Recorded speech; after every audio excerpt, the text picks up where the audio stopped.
Friends, welcome back to my channel Hasini daily class. Friends, ತುಂಬ ದಿನ ಆದಮೇಲೆ ರೆಸಿಪಿ ಶೇರ್ ಮಾಡೋಣ ಅಂತ ವಿಡಿಯೋ ಸ್ಟಾರ್ಟ್ ಮಾಡಿದ್ದೀನಿ. Hi Mac. ಸರಿ, ಆಮೇಲೆ ಫ್ರೆಂಡ್ಸ್, ತುಂಬ ದಿನವೇ ಆಯಿತು ನಾನು ರೆಸಿಪಿ ಶೇರ್ ಮಾಡಿ. ಎಲ್ಲ ಕೇಳ್ತಾಯಿದ್ರು ರೆಸಿಪಿ ಯಾಕೆ ಆಗ್ತಾಯಿಲ್ಲ ಅಂತ. ಎಸ್ಪೆಷಲಿ ನಮ್ಮಮ್ಮ ತುಂಬ ಕೇಳ್ತಾಯಿದ್ರು ಯಾಕೆ ಆಗ್ತಾಯಿಲ್ಲ ಈ ನಡುವೆ ಅಂತ. ಏನೂ ಇಲ್ಲ, ಬ್ಯುಸಿ ಅಂದರೆ ನನ್ನ ಮಗಂದು ಆನ್ಲೈನ್ ಕ್ಲಾಸ್ ಮತ್ತು ಟೆಸ್ಟ್ ಎಲ್ಲ ನಡೀತಾ ಇತ್ತು. ಫಸ್ಟ್ ಅವ್ರಿಗೆ ಇಂಪಾರ್ಟೆಂಟ್ ಕೊಡಬೇಕಲ್ವ, ಅದರಿಂದ ಸ್ವಲ್ಪ ಡಿಲೇ ಮಾಡಿದೆ ಅಷ್ಟೇ, ಇನ್ನೇನು ಇಲ್ಲ. ಮತ್ತು ಕ್ಲಾಸ್ ಎಲ್ಲಾದರೂ ಹೋದರೆ ಆ ಥರ ಎಲ್ಲ ಆಗ್ತಾಯಿದೆ. ಈಗ ರೆಸಿಪಿ ಮಾಡಬೇಕಂದ್ರೆ ಸ್ವಲ್ಪ ಅದಕ್ಕೆ ಇಂಟ್ರೆಸ್ಟ್ ಕೊಡಬೇಕಲ್ವ, ಮಾಡಬೇಕಂದ್ರೆ ಅದು ತುಂಬ ಇಂಟ್ರೆಸ್ಟ್ ಕೊಟ್ಟು ಮಾಡಬೇಕು. ಹೆಂಗೋ ಹಂಗೆ ಮಾಡಿ ಹಾಕೋದಲ್ಲ, ನಮಗೆ ಸರಿ ಅನಿಸಿದ್ರೆ ಮಾಡಿ ಹಾಕಬೇಕು. ಆ ಥರ ನಾನು ಅದಕ್ಕೆ ಈಗ ಮಾಡಿ ಹಾಕೋಣ ಅಂತ ಮಾಡ್ತಾಯಿದ್ದೀನಿ. ಮತ್ತು ಇನ್ನು ಹೇಳ್ಬೇಕಂದ್ರೆ ಈಗ ಸ್ಟಾರ್ಟ್ ಮಾಡ್ತೀನಿ. ಹೊಸ ರೆಸಿಪಿ ಅಂತಲೇ ಹೇಳ್ಬೋದು, ಡಿಫ್ರೆಂಟಾಗಿರುತ್ತೆ. ನಾನು ಒಂದು ಸಲ ಟ್ರೈ ಮಾಡಿದ್ದೆ, ತುಂಬ ಚೆನ್ನಾಗಿ ಬಂದಿತ್ತು. ಅದರಿಂದ ನಿಮಗೂ ಶೇರ್ ಮಾಡೋಣ ಅಂತ ಮಾಡ್ತಾಯಿದ್ದೀನಿ. ನನಗಂತೂ ಎಸ್ಪೆಷಲಿ ತುಂಬ ಇಷ್ಟ ಆಯಿತು ಆ ರೆಸಿಪಿ. ಏನು ಅಂತ ಹೇಳೋದಿಲ್ಲ, ನಿಮಗೆ ಮಾಡಿ ನೋಡಿಸ್ತೀನಿ. ಬನ್ನಿ, ಈಗ ಹೋಗಿ ಮಾಡೋಣ, ಅಡುಗೆ ಮನೆಗೆ ಹೋಗೋಣ. ಬನ್ನಿ, ಈಗ ವಿಡಿಯೋ ಸ್ಟಾರ್ಟ್ ಮಾಡೋದಕ್ಕಿಂತ ಮುಂಚೆ ಒನ್ಸ್ ಅಗೇನ್ ಎಲ್ಲರಿಗೂ ಹ್ಯಾಪಿ ನ್ಯೂ ಇಯರ್. ಗೈಸ್, ಈ ಸ್ವೀಟ್ ರೆಸಿಪಿ ನೋಡಿದ ತಕ್ಷಣ ಜಾಮೂನ್ ಅಂದ್ಕೊಂಡ್ರಾ? ಬಟ್ ಇದು ಜಾಮೂನ್ ಅಲ್ಲ, ಇದು ಸ್ವೀಟ್ ರೆಸಿಪಿ. ತುಂಬ ಅಂದರೆ ತುಂಬ ಚೆನ್ನಾಗಿರುತ್ತೆ. ಇದು ಗೋಧಿ ಹಿಟ್ಟಿಂದ ಮಾಡಿರುವಂತಹ ಸ್ವೀಟ್ ರೆಸಿಪಿ. ನಮಗೆ ತಕ್ಷಣಕ್ಕೆ ಸ್ವೀಟ್ ತಿನ್ನಬೇಕಂದ್ರೂ ಈ ಥರ ಮಾಡ್ಕೊಬೋದು. ಹಾಫ್ ಆನ್ ಅವರ್ಗೆಲ್ಲ ಈ ಸ್ವೀಟ್ ರೆಸಿಪಿ ಆಗಿಬಿಡುತ್ತೆ. ನಮಗೀಗ ಜಾಮೂನ್ ಪ್ಯಾಕೆಟ್ ತೊಗೊಬಂದು ಮಾಡ್ಕೊಬೇಕು ಅನ್ನೋ ಅವಶ್ಯಕತೆಯೇ ಇರೋದಿಲ್ಲ. ಇದೊಂಥರ ಹೊಸ ರೆಸಿಪಿನೇ ಅಂತ ಅಂದ್ಕೊಬೋದು. ಸ್ವೀಟ್ ರೆಸಿಪಿ ತುಂಬ ಅಂದರೆ ತುಂಬ ಚೆನ್ನಾಗಿರುತ್ತೆ. ಈ ಸ್ವೀಟ್ ತಿಂತಾಯಿದ್ರೆ ಯಾವ ಸ್ವೀಟ್ಗೂ ಇದು ಕಮ್ಮಿ ಇಲ್ಲ ಅಂತ ಅನಿಸುತ್ತೆ, ಆ ಥರ ಇದೆ ಈ ಸ್ವೀಟು. ಒಂದು ಸಲ ಟ್ರೈ ಮಾಡಿ ನೋಡಿ ನೀವು. ಆಗ ನಂಗೆ ಕಾಮೆಂಟ್ ಮಾಡ್ತೀರ ತುಂಬ ಚೆನ್ನಾಗಿತ್ತು ಸಿಸಿ ಅಂತ. ಒಂದು ಸಲ ಮನೆಗೆ ಟ್ರೈ ಮಾಡಿ ನೋಡಿ ಯಾವ ಥರ ಇತ್ತು ಅಂತ. ಇದು ಹೊಸ ವರ್ಷಕ್ಕೆ ಹೊಸದಾಗೆ ಡಿಫ್ರೆಂಟಾಗಿರಲಿ ಅಂತ ನಾನು ಮಾಡಿರುವಂತಹ ರೆಸಿಪಿ. ಪ್ಲೀಸ್ ಕೊನೆವರೆಗೂ ವಾಚ್ ಮಾಡಿ. ಬನ್ನಿ, ಈಗ ನೋಡೋಣ ಯಾವ ಥರ ಮಾಡೋದು ಅಂತ. ಫ್ರೆಂಡ್ಸ್, ಈಗ ನಾನು ಸ್ಟವ್ ಮೇಲೆ ಒಂದು ಪ್ಯಾನ್ ಇಟ್ಕೊಂಡು ಒಂದು 5 ಸೆಕೆಂಡ್ಸ್ ಸಾಕು. ಬಿಸಿ ಆಗಿದ ತಕ್ಷಣ ತುಪ್ಪ ಹಾಕ್ಕೊತಾ ಇದ್ದೀನಿ. ಒಂದು 3 ಟೇಬಲ್ ಸ್ಪೂನ್ ತುಪ್ಪ ಆದರೆ ಸಾಕು. ಈ ಸ್ವೀಟ್ಗೆ ಜಾಸ್ತಿ ತುಪ್ಪ ಹಾಕಬೇಕು ಅನ್ನೋ ಅವಶ್ಯಕತೆಯೇ ಇರೋದಿಲ್ಲ. 3 ಟೇಬಲ್ ಸ್ಪೂನ್ಗೆಲ್ಲ ಈ ತುಪ್ಪ ನೋಡಿ. ಈಗ ನಾನು 1 ಕಪ್ ತೊಗೊಂಡಿದ್ದೀನಿ. ನೀವು ಬೇಕು ಅಂದರೆ ಜಾಸ್ತಿ ಕ್ವಾಂಟಿಟಿಯಲ್ಲಿ ತೊಗೊಂಡು ಮಾಡ್ಕೊಬೋದು. 2 ಕಪ್ 3 ಕಪ್ ಆ ಥರ ತೊಗೊಂಡು ಮಾಡ್ಕೊಬೋದು. ಅದೇ ಥರನೇ ತುಪ್ಪ ಜಾಸ್ತಿ ಕ್ವಾಂಟಿಟಿಯಲ್ಲಿ ಹಾಕ್ಕೊಳ್ಳಿ. ನೀವೇನಾದರೂ ಜಾಸ್ತಿ ತೊಗೊತೀನಿ ಅಂತ ಅಂದರೆ ಆ ಥರ ಹಾಕ್ಕೊಂಡು ಮಾಡ್ಕೊಳ್ಳಿ. ನಾನೊಂದು ಕಪ್ಗೆ 3 ಟೇಬಲ್ ಸ್ಪೂನ್ ಅಷ್ಟೇ ತುಪ್ಪ, ಜಸ್ಟ್ ಅಷ್ಟೇ ಬೇಕಾಗಿರೋದು, ಜಾಸ್ತಿ ಏನು ಬೇಕಾಗಿಲ್ಲ. 3 ಟೇಬಲ್ ಸ್ಪೂನಲ್ಲಿ ಈ ಸ್ವೀಟ್ ರೆಸಿಪಿನೇ ತುಂಬ ಅಂದರೆ ತುಂಬ ಚೆನ್ನಾಗಿರುತ್ತೆ. ನೋಡಿ, ಈ ಥರ 1 ಕಪ್ ಹಾಕ್ಕೊಂಡ್ಬಿಟ್ಟು ನಾನು ಈ ಥರ ಮಿಕ್ಸ್ ಮಾಡ್ತಾಯಿದ್ದೀನಿ. ನೋಡಿ ನಾನು ಯಾವ ಥರ ಮಿಕ್ಸ್ ಮಾಡ್ತಾಯಿದ್ದೀನಿ ಅಂತ. ಒಂದೊಂದಕ್ಕೂ ಮಿಕ್ಸ್ ಆಗಬೇಕು. ಇವಾಗ ನಾವು ಉಂಡೆ ಕಟ್ಟರೆ ಯಾವ ಥರ ಆಗಬೇಕು ಆ ಥರ ಮಿಕ್ಸ್ ಮಾಡ್ತಾ ಇರಬೇಕು. ನೋಡಿ, ಏನಾದರೂ ಉಂಡೆ ಕಟ್ಟೋ ಚಾನ್ಸಸ್ ಬರೋದಿಲ್ಲ, ಬಂದರೆ ನೀವು ಸ್ಪೂನ್ ಮುಖಾಂತರ ನೀವು ಸ್ನ್ಯಾಶ್ ಮಾಡ್ಕೊಬೋದು, ಏನು ತೊಂದರೆ ಇಲ್ಲ. ನನಗೆ ಇನ್ನೊಂದು ಸ್ವಲ್ಪ ತುಪ್ಪ ಬೇಕು ಅಂತ ಅನ್ನಿಸ್ತು, ಅದಕ್ಕೋಸ್ಕರ ನಾನು ನೆಕ್ಸ್ಟ್ ಇನ್ನೊಂದು ಸ್ಪೂನ್ ಆ್ಯಡ್ ಮಾಡ್ಕೊತೀನಿ. ನೋಡಿ, ಇನ್ನೊಂದು ಸ್ಪೂನ್ ಆ್ಯಡ್ ಮಾಡ್ಕೊತಾ ಇದ್ದೀನಿ.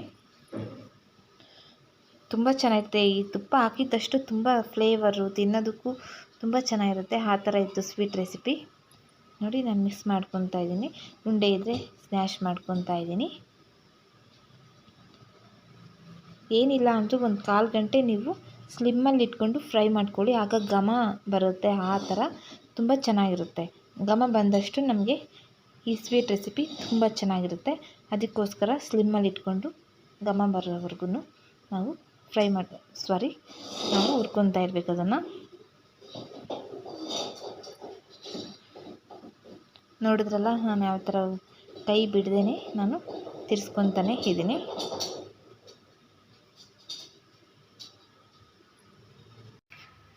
ಈಗ ಈ ತುಪ್ಪ ಚೆನ್ನಾಗಿ ಕಾದಿದ ನಂತರ ನಾನು ಅದಕ್ಕೆ 1 ಕಪ್ ಗೋಧಿ ಹಿಟ್ಟು ಹಾಕ್ಕೊಳ್ಳಿ, ಸಾಕು. ಫ್ರೆಂಡ್ಸ್, ಈಗ ನೋಡಿ, ಇದು ಕಲರ್ ಚೇಂಜ್ ಆಗಿದೆ. ಇದು ಕಲರ್ ಚೇಂಜ್ ಆಗೋದು ನಾನು ನೋಡಿಸ್ತೀನಿ ಈಗ ನಿಮಗೆ. ಇದು ಫುಲ್ ಕೂಲ್ ಆಗಬೇಕು, ಆವಾಗ ನಾವು ಮಿಕ್ಸ್ ಮಾಡ್ಕೊಬೇಕು. ಬಿಸಿ ಇದ್ದಾಗೆಲ್ಲ ನಾವು ಮಿಕ್ಸ್ ಮಾಡ್ಕೊಳ್ಳೋಕ್ಕೆಲ್ಲ ಹೋಗಬಾರ್ದು. ಇದು ತಣ್ಣಾಗಲಿ, ನಾನು ಆಮೇಲೆ ನಿಮಗೆ ಇದು ಯಾವ ಥರ ಮಾಡೋದು ಅಂತ ನೋಡಿಸ್ತೀನಿ. ಬನ್ನಿ, ಈಗ ನಾನು ಸಕ್ಕರೆ ಪಾಕಾಗೆ ರೆಡಿ ಮಾಡ್ಕೊತೀನಿ. ನೋಡಿ, ನೀರು ಇಟ್ಕೊಂಡಿದ್ದೀನಿ, 1.5 ಕಪ್ ಅಷ್ಟು ನೀರು ಇಟ್ಕೊಂಡಿದ್ದೀನಿ ನಾನು. ನೀರು ಇಟ್ಕೊಂಡು 1.5 ಕಪ್ ಅಷ್ಟು ಸಕ್ಕರೆ ಹಾಕ್ಕೊತಾ ಇದ್ದೀನಿ. ಇದು ಮಾಮೂಲಿ ಜಾಮೂನ್ಗೆ ಯಾವ ಥರ ಪಾಕ ತೊಗೊತೀರಲ್ವ ಆ ಥರ ಪಾಕ ತೊಗೊಂಡ್ರೆ ಸಾಕು. ಇದು ಆಗ್ತಾ ಇರಲಿ ಚೆನ್ನಾಗಿ, ನಾನು ಆಮೇಲೆ ನಿಮಗೆ ನೋಡಿಸ್ತೀನಿ ಯಾವ ಥರ ಆಗಿದೆ ಅಂತ. ನೋಡಿ ಈಗ ಚೆನ್ನಾಗಿ ಏಲಕ್ಕಿ ಹಾಕಿದ್ದೀನಿ, ಏಲಕ್ಕಿ ಒಂದು 5-6 ಹಾಕಿದ್ದೀನಿ. ನೋಡಿ ಈಗ ಮಿಕ್ಸ್ ಮಾಡ್ಕೊತಾ ಇದ್ದೀನಿ. ಅದು ಚೆನ್ನಾಗಿ ತಣ್ಣ ಆಗಿದೆ. ಈಗ ನಾನು ಅದಕ್ಕೆ ಬೇಕಿಂಗ್ ಪೌಡರ್ ಇಲ್ಲ ಬೇಕಿಂಗ್ ಸೋಡಾ ಇಲ್ಲ ಬೇಕಿಂಗ್ ಪೌಡರ್ ಹಾಕ್ಕೊಬೇಕು. ಇದಕ್ಕೆ ಮೇಯ್ನ್ ಇದೇ ಬೇಕಾಗಿರೋದು. ಮತ್ತು ಹಾಲು ಸ್ವಲ್ಪ ತೊಗೊಳ್ಳಿ, ಹಾಲು ಜಾಸ್ತಿ ಎಲ್ಲ ಹಾಕ್ಕೊಳಕ್ಕೆ ಹೋಗ್ಬೇಡಿ, ಸ್ವಲ್ಪ ಸ್ವಲ್ಪನೇ ಹಾಕ್ಕೊಂಡು ಮಿಕ್ಸ್ ಮಾಡ್ಕೊಳ್ಳಿ. ನಿಮ್ಗೇನಾದರೂ ಇನ್ ಕೇಸ್ ಬೇಕು ಅಂತ ಅನಿಸಿದ್ರೆ ಆಗ ನೀವು ಮಿಕ್ಸ್ ಮಾಡ್ಕೊಬೋದು. ಸ್ಟಾರ್ಟಿಂಗಲ್ಲೇ ಜಾಸ್ತಿ ಎಲ್ಲ ಹಾಕ್ಕೊಳ್ಳೋಕ್ಕೆಲ್ಲ ಹೋಗಬೇಡಿ, ಸ್ವಲ್ಪ ಸ್ವಲ್ಪ ಹಾಕ್ಕೊಂಡು ನಾನು ಈ ಸ್ಪೂನ್ ಸಹಾಯದಿಂದ ಈ ಥರ ಮಿಕ್ಸ್ ಮಾಡಿಕೊಂಡು ನೆಕ್ಸ್ಟ್ ಕೈಯಲ್ಲಿ ಮಿಕ್ಸ್ ಮಾಡ್ಕೊತೀನಿ. ಚೆನ್ನಾಗಿ ಜಾಮೂನ್ಗೆ ಇವಾಗ ಜಾಮೂನ್ ಪ್ಯಾಕೆಟ್ಗೆ ಸ್ಮೂತಾಗಿ ಮಾಡ್ಕೊಬೇಕು. ಈ ರೆಸಿಪಿಯಲ್ಲಿ ನಾವು ಚೆನ್ನಾಗಿ ಚಪಾತಿಗೆ ಯಾವ ಥರ ನಾವು ಅಮ್ಕಿ ಆ ಥರ ಮಾಡ್ತೀವಲ್ಲ ಆ ಥರ ಮಾಡ್ಕೊಬೇಕು. ಚೆನ್ನಾಗಿ ಮಿಕ್ಸ್ ಆಗಬೇಕು, ಆಗ ತುಂಬ ಚೆನ್ನಾಗಿ ಬರುತ್ತೆ, ಸಾಫ್ಟಾಗಿ ಆ ಥರ ಬರುತ್ತೆ. ಅದರಿಂದ ನಾನು ಈ ಥರ ಮಿಕ್ಸ್ ಮಾಡ್ಕೊತಾನೇ ಇದ್ದೀನಿ. ನೋಡಿ ಏನಿಲ್ಲ ಅಂದರೂ ಒಂದು 5 ಮಿನಿಟ್ಸ್ ನಾವು ಈ ಥರ ಚೆನ್ನಾಗಿ ಆ ಥರ ಮಾಡ್ಕೊತಾನೆ ಇರಬೇಕು. ನೋಡ್ತಾ ಇದ್ರಲ್ಲ ನಾನು ಯಾವ ಥರ ಮಾಡ್ತಾಯಿದ್ದೀನಿ ಅಂತ. ಈ ಥರ ಮಾಡ್ಕೊಬೇಕು. ಸುಮ್ಮನೆ ಮಾಮೂಲಿ ಜಾಮೂನ್ ಕಲಿಸಿರಲ್ಲ ಆ ಥರ ಕಲಿಸ್ಕೊಳಕ್ಕೆ ಹೋದರೆ ನಮಗೆ ಇದು ಸ್ವೀಟ್ ರೆಸಿಪಿ ಬರೋದಿಲ್ಲ. ಆದ್ದರಿಂದ ನಾವು ಚೆನ್ನಾಗಿ ಕೈಯಲ್ಲಿ ಪ್ರೆಸ್ ಮಾಡ್ಕೊತ ಬರಬೇಕು ಈ ಹಿಟ್ಟನ್ನು. ಮಾಮೂಲಿ ಪೂರಿಗೆಲ್ಲ ಯಾವ ಥರ ಕಲಿಸ್ಕೊತೀರ ಆ ಥರ ಸಾಫ್ಟಾಗಿ ಆ ಥರ ಕಲಿಸ್ಕೊಬೇಕು. ನೋಡಿ ಆಲ್ಮೋಸ್ಟ್ ನಾನು ಚೆನ್ನಾಗಿ ಮಿಕ್ಸ್ ಮಾಡ್ಕೊಂಡಿದ್ದೀನಿ. ನೋಡಿ ನಾನು ಕೈಯಾಗೆ ಯಾವ ಥರ ಕೈ ಊರ್ಬಿಟ್ಟು ಆ ಥರ ಮಾಡ್ತಾಯಿದ್ದೀನಿ, ಆ ಥರ ಮಾಡ್ಕೊತ ಬನ್ನಿ. ನಾನು ನೆಕ್ಸ್ಟ್ ಹಾಲು ಎಲ್ಲ ಹಾಕ್ಕೊಳಕ್ಕೆ ಹೋಗಿಲ್ಲ, ನಾನು ಫಸ್ಟ್ ಹಾಕ್ಕೊಂಡಲ್ಲ ಅಷ್ಟೇ ಹಾಲು, ನಂಗೆ ಅಷ್ಟೇ ಸಾಕಾಯಿತು. ಅದರಿಂದ ನಾನು ಅದರಲ್ಲಿ ಮಿಕ್ಸ್ ಮಾಡ್ಕೊತಾ ಇದ್ದೀನಿ. ನೋಡಿ ಈಗ ಆಗಿದೆ ಫುಲ್ಲು, ನೋಡ್ತಾ ಇದ್ದೀರಲ್ಲ. ಈ ಥರ ಎಲ್ಲ ಕಡೆಯೂ ಸ್ಪ್ರೆಡ್ ಮಾಡಿಬಿಟ್ಟು ನಾನು ಇದಕ್ಕೆ ಒಂದು ಪ್ಲೇಟ್ ಮುಚ್ಚಿಬಿಡ್ತೀನಿ. ಒಂದು 10 ಮಿನಿಟ್ಸ್ ಆದರೆ ಸಾಕು ಇದಕ್ಕೆ. ನೋಡಿ ಈಗ ನೋಡ್ತಾ ಇದ್ದೀನಿ, ಪ್ಲೇಟ್ ಮುಚ್ಚಿ ಎತ್ತಿಡ್ತೀನಿ ಸೈಡಲ್ಲಿ. ಅಲ್ಲಿವರೆಗೂ ನಾವು ಪಾಕ ರೆಡಿಯಾಗಿದೆ, ನೋಡ್ಕೊಂಬರೋಣ ಬನ್ನಿ. ನೋಡಿ ಪಾಕ ರೆಡಿಯಾಗಿದೆ, ಈ ಥರ ಕುದೀತಾ ಇದೆ, ಒಂದೆಳೆ ಪಾಕ ಬಂದಿದೆ. ನಾನು ನಿಲ್ಲಿಸ್ಬಿಟ್ಟು ಈಗ ಉಂಡೆ ಎಲ್ಲ ಸ್ಟಾರ್ಟ್ ಮಾಡ್ಕೊತೀನಿ. ಈಗ ಜಾಮೂನ್ಗೆ ಯಾವ ಥರ ಸೈಜ್ ತೊಗೊತೀರ ಆ ಥರ ಸೈಜ್ ತೊಗೊಂಡು ನಾವು ಚಿಕ್ಕ ಚಿಕ್ಕದಾಗಿ ಉಂಡೆ ಮಾಡ್ಕೊಳ್ಳಿ. ಇಷ್ಟು ದಪ್ಪ ತೊಗೊಂಡ್ರೆ ಲಾಸ್ಟಾಗಿ ಎಷ್ಟು ದಪ್ಪ ಆಗುತ್ತೆ ಗೊತ್ತಾ? ಯಾಕಂದರೆ ನಾವು ಬೇಕಿಂಗ್ ಪೌಡರ್ ಹಾಕಿರ್ತೀವಲ್ಲ, ಅದರಿಂದ ಇವು ದಪ್ಪ ಬರುತ್ತೆ. ನಾವು ಈ ಉಂಡೆ ಕಟ್ತೀವಲ್ಲ ಈ ಥರ ಪ್ರೆಸ್ ಮಾಡಿ, ನೋಡಿ ಈ ಥರ ಪ್ರೆಸ್ ಮಾಡಿ ಆ ಕಡೆ ಈ ಕಡೆ ಫುಲ್ ಚೆನ್ನಾಗಿ ಪ್ರೆಸ್ ಮಾಡಿಕೊಂಡು ನಾವು ಉಂಡೆ ಕಟ್ಟಬೇಕು. ನಾನು ಎಲ್ಲನೂ ಅದೇ ಥರನೇ ಮಾಡ್ಕೊತೀನಿ, ನೀವು ಅದೇ ಥರನೇ ತೊಗೊಳ್ಳಿ. ನೀವು ಮಾಮೂಲಿ ಉಂಡೆ ಕಟ್ತೀನಿ ಅಂದರೆ ಆ ಥರ ಎಲ್ಲ ಮಾಡ್ಕೊಳಕ್ಕೆ ಹೋಗ್ಬೇಡಿ. ಈ ಥರ ಪ್ರೆಸ್ ಮಾಡಿ ಚೆನ್ನಾಗಿ ಪ್ರೆಸ್ ಮಾಡಿಬಿಟ್ಟು ನೋಡಿ ಯಾವ ಥರ ಶೇಪ್ ಕೊಟ್ಟಿದ್ದೀನಿ ಅಂತ, ಆ ಥರ ಶೇಪ್ ಕೊಟ್ಕೊತ ಬನ್ನಿ. ಈಗೆಲ್ಲ ಮಾಡಿಬಿಟ್ಟು ನೋಡಿಸ್ತೀನಿ, ನೋಡಿ ಯಾವ ಥರ ಆಗಿದೆ ಅಂತ. ನೋಡಿದ್ರಲ್ಲ ಯಾವ ಥರ ಆಗಿದೆ ಅಂತ. ಈ ಥರ ಉಂಡೆ ಕಟ್ಟಿ ಇಟ್ಕೊಂಡಿದ್ದೀನಿ ನಾನು. ಈಗ ನೆಕ್ಸ್ಟ್ ನಾನು ನೋಡಿ ಆಯಿಲ್ ಹಾಕ್ಕೊಂಡು ಒಂದು ಪ್ಯಾನಲ್ಲಿ ಇಟ್ಕೊಂಡಿದ್ದೀನಿ. ಅವನ್ನ ಕರಿಯೋದಕ್ಕೆ ಒಂದೊಂದೇ ಹಾಕ್ಕೊತಾ ಇದ್ದೀನಿ. ಇದು ಸ್ಲಿಮ್ಮಲ್ಲಿ ಇಟ್ಕೊಂಡು ಮಾಡ್ಕೊಬೇಕು. ಸ್ಲಿಮ್ಮಲ್ಲಿ ಇಟ್ಕೊಂಡು ಮಾಡ್ಕೊಳ್ಳೋದ್ರಿಂದ ಒಳಗೆಲ್ಲ ಚೆನ್ನಾಗಿ ಫ್ರೈ ಆಗುತ್ತೆ. ಅದರಿಂದ ಸ್ಲಿಮ್ಮಲ್ಲಿ ಇಟ್ಕೊಂಡು ಮಾಡ್ಕೊಳ್ಳಿ.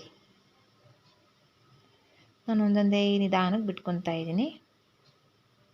ನಾನು ಎಷ್ಟು ಮಾಡ್ಕೊಂಡಿದ್ದೀನೋ ಅದು ನಾನು ಅಷ್ಟು ಹಾಕ್ಕೊತಾ ಇದ್ದೀನಿ. ಯಾಕಂದರೆ ನಾನು ಸ್ವಲ್ಪ ಅಲ್ವಾ ಮಾಡ್ಕೊಂಡಿರೋದು, 1 ಕಪ್ ಅದರಲ್ಲಿ ಸ್ವಲ್ಪ ಕ್ವಾಂಟಿಟಿ ಆಗಿರೋದ್ರಿಂದ ನಾನೆಲ್ಲ ಒಂದೇ ಸಲ ಹಾಕ್ಕೊತಾ ಇದ್ದೀನಿ.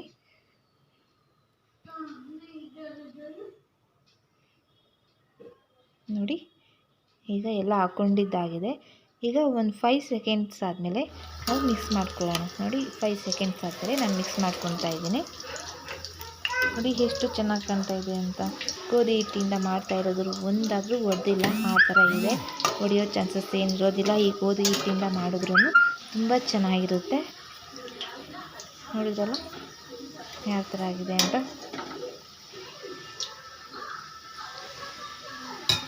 ಜಾಮೂನ್ಗಿಂತನೂ ಚೆನ್ನಾಗಿರುತ್ತೆ ಈ ಸ್ವೀಟ್ ರೆಸಿಪಿ. ಒಂದು ಸಲ ಟ್ರೈ ಮಾಡಿ ನೋಡಿ. ನೋಡಿ ಈಗ ಎಲ್ಲ ಆಗಿದೆ. ನಾನು ತಗೊಂಡು ಡೈರೆಕ್ಟ್ ಸಕ್ಕರೆ ಪಾಕ ಒಳಗೆ ಹಾಕ್ಕೊತೀನಿ.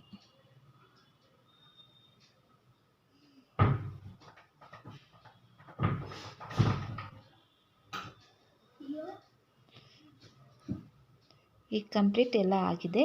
ಈಗೆಲ್ಲ ನಾನು ಸಕ್ಕರೆ ಪಾಕ ಒಳಗೆ ಹಾಕ್ಕೊಂಡಿದ್ದೀನಿ. ಈಗ ಸಕ್ಕರೆ ಪಾಕ ಒಳಗೆ ಹಾಕ್ಕೊಂಡು 1/2 ಅವರ್ ಇಲ್ಲ 1 ಅವರ್ ಆದಮೇಲೆ ನಾನು ಒಂದು ಪ್ಲೇಟ್ಗೆ ಸರ್ವ್ ಮಾಡ್ಕೊಂಡು ನೋಡಿಸ್ತಾ ಇದ್ದೀನಿ. ನೋಡಿ ನಿಮಗೆ ನೋಡಿ ಒಂದೊಂದಾಗಿ ಸರ್ವ್ ಮಾಡಿ ನೋಡಿಸ್ತಾ ಇದ್ದೀನಿ. ನೀವು ನೋಡ್ಕೊತ ಬನ್ನಿ, ಎಂಜಾಯ್ ಮಾಡಿ.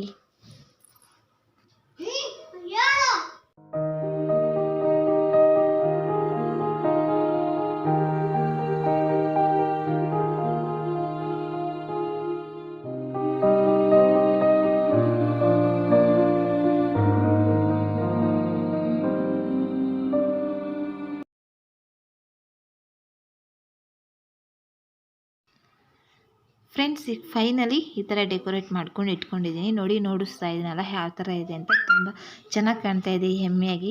ಈ ಸ್ವೀಟ್ ತಿಂತಾಯಿದ್ರೆ ಈ ಸ್ವೀಟ್ ಯಾವ ಸ್ವೀಟ್ ಅಂತ ಹೇಳೋದಕ್ಕೆ ಆಗೋದಿಲ್ಲ, ಆ ಥರ ಇರುತ್ತೆ. ತುಂಬ ಅಂದರೆ ತುಂಬ ಚೆನ್ನಾಗಿರುತ್ತೆ. ಜಾಮೂನ್ಗಿಂತ ಚೆನ್ನಾಗಿರುತ್ತೆ ಈ ಸ್ವೀಟ್ ರೆಸಿಪಿ. ಗೋಧಿ ಹಿಟ್ಟಿಂದ ಮಾಡಿರೋದು, ಎಸ್ಪೆಷಲಿ ಯಾವ ಥರ ಇದೆ ಅಂತ ಹೇಳೋಕ್ಕೆ ಆಗ್ತಾಯಿಲ್ಲ, ಅಷ್ಟು ಚೆನ್ನಾಗಿದೆ. ತುಂಬ ಅಂದರೆ ತುಂಬ ಚೆನ್ನಾಗಿದೆ. ಫ್ರೆಂಡ್ಸ್, ಈ ರೆಸಿಪಿನ ಯಾರೆಲ್ಲ ಟ್ರೈ ಮಾಡಿ ನಂಗೆ ಕಾಮೆಂಟ್ ಮಾಡಿ ಚೆನ್ನಾಗಿತ್ತು ಅಂತ. ನನಗೂ ಖುಷಿಯಾಗುತ್ತೆ ಅದರಿಂದ. ಓಕೆ ಫ್ರೆಂಡ್ಸ್, ಈ ವಿಡಿಯೋ ಇಲ್ಲಿಗೆ ಏನು ಮಾಡ್ತಾ ಇದ್ದೀನಿ. ಯಾರೆಲ್ಲ ನೋಡ್ತಾ ಇದ್ರು ನನ್ನ ಚಾನಲ ಪ್ಲೀಸ್ ಸಬ್ಸ್ಕ್ರೈಬ್ ಮಾಡ್ಕೊಂಡು ನೋಡಿ ಅಂತ ಹೇಳ್ತಾ ಈ ವಿಡಿಯೋ ಇಲ್ಲಿಗೆ ಏನು ಮಾಡ್ತೇನೆ. Thank you for watching. ಹಾಗೆ ಲೈಕ್ ಮತ್ತು ಕಾಮೆಂಟ್ ಮಾಡೋದು ಮರಿಬೇಡಿ please friends. Okay friends, bye, take care.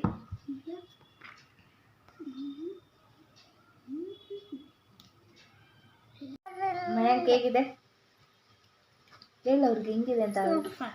Super ಆಗಿದೆಯಾ? ನಿಂಗೆ ಇಷ್ಟ ಆಯಿತಾ? ಫ್ರೆಂಡ್ಸ್, ತುಂಬ ಅಂದರೆ ತುಂಬ ಚೆನ್ನಾಗಿದೆ. ನೀವು ಮನೆಗೊಂದ್ಸಲ ಟ್ರೈ ಮಾಡಿ. ನನಗಂತೂ ತುಂಬ ಇಷ್ಟ ಆಯಿತು. ಈ ರೆಸಿಪಿಗೆ ಹೆಸರು ಏನು ಹೇಳ್ಬೇಕನ್ನೋದೇ ಗೊತ್ತಾಗ್ತಾ ಇಲ್ಲ, ಆ ಥರ ಇದೆ. ತುಂಬ ಅಂದರೆ ತುಂಬ ಇಷ್ಟ ಆಯಿತು. ನೀವು ಒಂದ್ಸಲ ಮನೆಗೆ ಟ್ರೈ ಮಾಡಿ ಅಂತ ಹೇಳ್ತಾ ಈ ವಿಡಿಯೋ ಇಲ್ಲಿಗೆ ಎಂಡ್ ಮಾಡ್ತಾಯಿದ್ದೀನಿ. Thank you for watching. ಯಾರೆಲ್ಲ ನೋಡ್ತಾಯಿದ್ರು ಪ್ಲೀಸ್ ನನ್ನ ಚಾನಲ್ ಸಬ್ಸ್ಕ್ರೈಬ್ ಮಾಡ್ಕೊಂಡು ನೋಡಿ ಅಂತ ಹೇಳ್ತಾ ಈ ವಿಡಿಯೋ ಇಲ್ಲಿಗೆ ಏನು ಮಾಡ್ತೀನಿ.